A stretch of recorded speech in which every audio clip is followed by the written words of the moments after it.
Bienvenue dans le centre de l'Angleterre, dans la région des Midlands. Je me trouve devant le Major Oak, le plus ancien chêne situé au cœur de la célèbre forêt de Sherwood, tout près de la ville de Nottingham. Un arbre unique, avec une envergure de 28 mètres, une circonférence de 11 mètres et un poids estimé de 23 tonnes. C'est au pied de cet arbre majestueux, dont on dit qu'il aurait plus de 1000 ans, que démarre notre incroyable épopée sur les traces du plus célèbre des hors-la-loi. On raconte que c'est au cœur de ce tronc que Robin des Bois et ses compagnons se cachent à l'époque de la police armée du shérif de Nottingham. Personne aujourd'hui ne sait ni comment ni pourquoi cet arbre a pris cette forme si particulière, telle une créature divine qui veille sur le domaine de Sherwood et dont les plus grandes branches sont soutenues par des tuteurs. On évoque la foudre qui l'aurait frappé dès ses premières pousses, ou bien la fusion de plusieurs arbres, ou même la main de l'homme. Cet arbre est la porte d'entrée de la forêt, le domaine de Robin des Bois et de ses exactions. C'est ici que les embuscades, les pièges et les captures sont méticuleusement orchestrés.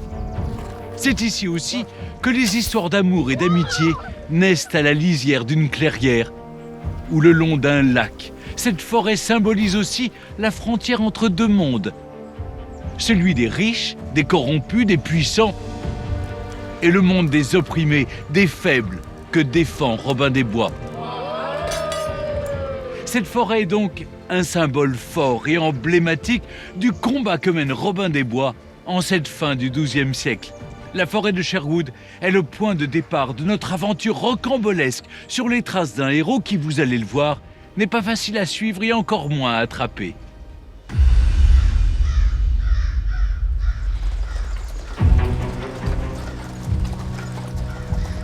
Nous sommes au XIIe siècle, en plein cœur de l'Angleterre, dans la forêt de Sherwood. La ville la plus proche est à des dizaines de kilomètres. Et les deux cavaliers qui escortent ce convoi chargé d'or sont sur leur garde.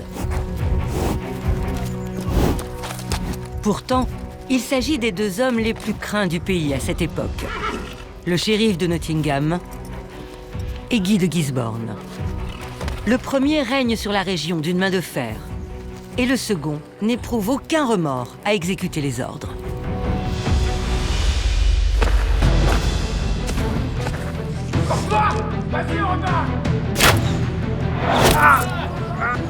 Ce n'est pas la première fois que Robin des Bois les affronte.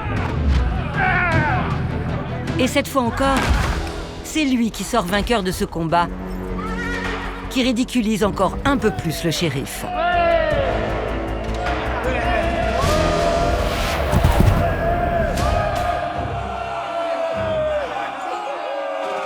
Dès le XIIe siècle, les exploits de Robin des Bois enflamment les campagnes anglaises. Partout, des ballades médiévales racontent sous des vers héroïques un personnage en lutte contre l'injustice. Le thème de Robin est inlassablement brodé par des ménestrels, par des troubadours, par des hommes qui chantent la geste de Robin.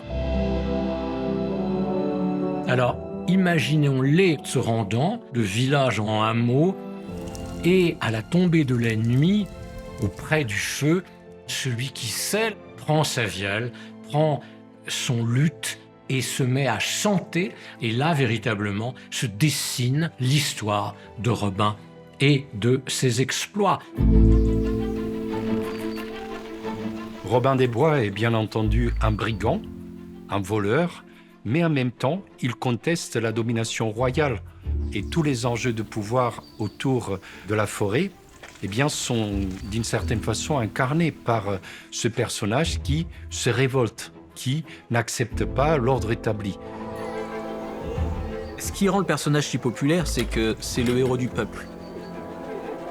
Robin des Bois est présenté vraiment comme un des leurs. Il est un hors-la-loi, certes, mais qui est là pour rétablir la justice pour ce peuple qui écoute ses histoires, donc c'est ce qui le rend universel. La légende est en marche. plus rien ne semble pouvoir l'arrêter. Ce héros est un personnage à la fois flamboyant, fantaisiste et frondeur. Robin, c'est du vif argent. C'est une sorte de Tarzan. C'est quelqu'un qui se balance, je dirais pas de liane en liane, mais de branche en branche. C'est un feu follet. C'est quelqu'un qui apparaît, qui disparaît, qui réapparaît, qui est là, qui n'est plus là, qui était là, qui n'est plus là. Mon Dieu, mais où est-il? On ne sait pas. Robin est décrit comme courageux et chevaleresque. Il est respectueux, très religieux et aime rendre service aux autres. C'est un vrai leader, c'est un vrai chef.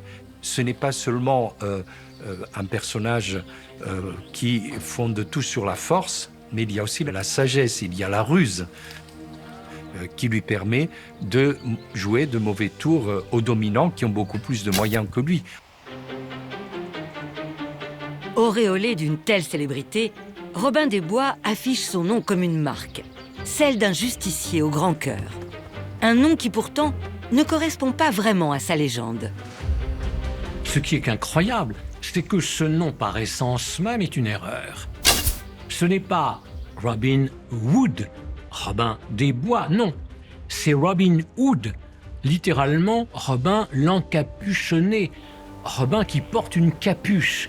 On va le rebaptiser Robin des Bois. C'est beaucoup plus fort. On imagine en effet les chênes, on imagine le vent qui glisse dans les branches des arbres. Et pour se glisser entre les arbres, rien de mieux que de jouer les caméléons. Si on considère la façon dont Robin des Bois est habillé, on va très souvent l'habiller en vert, tout simplement aussi parce que c'est une figure associée à la forêt, et que comme c'est un personnage qui est censé se dissimuler constamment dans la forêt, rien de mieux que des teintes naturelles, comme le vert avec des teintes éventuellement de marron. Un costume qui, pour autant, ne le protège pas de son plus grand adversaire. Le shérif de Nottingham, c'est l'ennemi mortel de Robin des Bois. C'est son opposé complet. Sa seule mission, c'est de faire respecter l'ordre établi. Or, Robin des Bois incarne l'inverse. C'est un hors-la-loi. Le shérif de Nottingham est un triste sire. Lugubre, sinistre, mais également obséquieux et surtout cupide. Quelqu'un dont la parole n'est pas fiable. Entre les deux hommes, c'est une lutte à mort qui se joue. Mais rien n'arrête Robin des Bois qui a déjà tout perdu, victime de l'injustice d'un roi félon. Au départ, Robin, tout petit propriétaire terrien, spolié de ses terres, se réveille certainement un beau matin en disant « Maintenant, ça suffit. Je me réfugie dans la forêt de Sherwood et véritablement, je passe une frontière, je passe sur l'autre rive, celle de la rébellion. »